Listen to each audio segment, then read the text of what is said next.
শেখ হাসিনা অথবা আওয়ামী সরকার যুগে যুগে উদ্দেশ্য প্রণোদিতভাবে ক্ষমতা হারানোর ভয় কিংবা তাদের ক্ষমতা টিকে রাখার জন্য বিভিন্ন সময় বিভিন্ন গণহত্যা কিংবা জেনোসাইড করেছিল। এখন মাননীয় স্পিকার আর একবার লক্ষ্য করুন, আজ থেকে এক যুগ আগে যখন 28 ফেব্রুয়ারি 2013 সালে আল্লামা দেলোয়ার হোসেন সাঈদীকে মিথ্যা মামলার রায়ে ফাঁসি দেওয়া হয়েছিল, সেই ফাঁসির বিচারে যখন আসলে জনগণ প্রতিবাদ করেছিল, সেই প্রতিবাদে শেখ হাসিনা তাদেরকে গণহত্যা করেছিল। খালেদা জিয়া তখন বিরোধী দলীয় নেতা ছিল, সে এই গণহত্যাকে জেনোসাইড হিসেবে প্রচার করেছিল।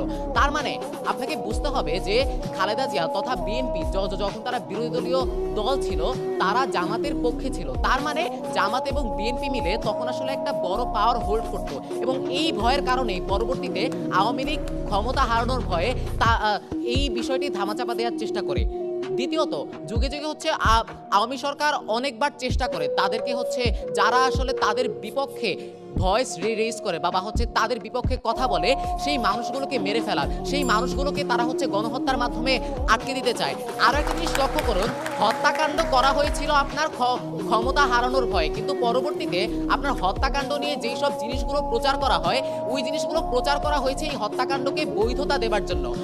আমরা যদি উদাহরণ হিসেবে লক্ষ্য করি, 2024 সালে যখন আবু সাইদকে হত্যা করা হয়েছিল, তখন আসলে সে ক্ষমতা হারানোর ভয়ে হত্যা করেছিল, কারণ এই কোটা আন্দোলনের মাধ্যমে পরবর্তীতে একটি জনমত তৈরি হয়ে তাকে আসলে ক্ষমতা থেকে সরিয়ে দিয়েছিল। কিন্তু শেখ হাসিনা পরবর্তীতে আসলে কি প্রচার করেছিল?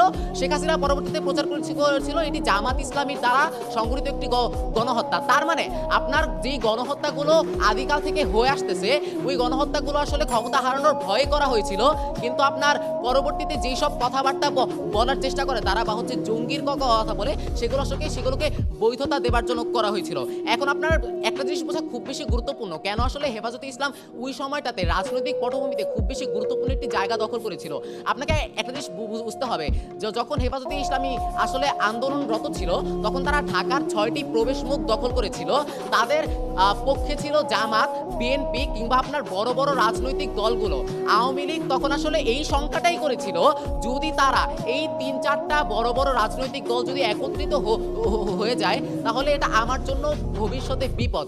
আপনি একটা জিনিস লক্ষ্য করুন, হেফাজতে ইসলামী কিন্তু ডিএমপির অনুমতি নিয়ে আন্দোলনটা করেছিল, কিন্তু তারপরও কেন তারা আসলে সময় চেয়ে নিচ্ছি একটু, কিন্তু তারপরও কেন আসলে তারা গণহত্যা করেছিল? কারণ তার মধ্যে এই ভয়টা ছিল বা এই সংখ্যাটা ছিল যে পরবর্তীতে এই বিএনপির মাধ্যমে প্রমাণটা কি আসলে আপনার খালেদা জিয়া সরাসরি বলে দিয়েছে যে হেফাজতে ইসলামীর এই আন্দোলন করাটা একটা গণতান্ত্রিক অধিকার। আপনার বিএনপি ছিল, জামাত ছিল এবং হেফাজতে ইসলামীর আপনার হাজার হাজার তরুণ ছিল যারা আসলে জান দিতেও পরোয়া করে না।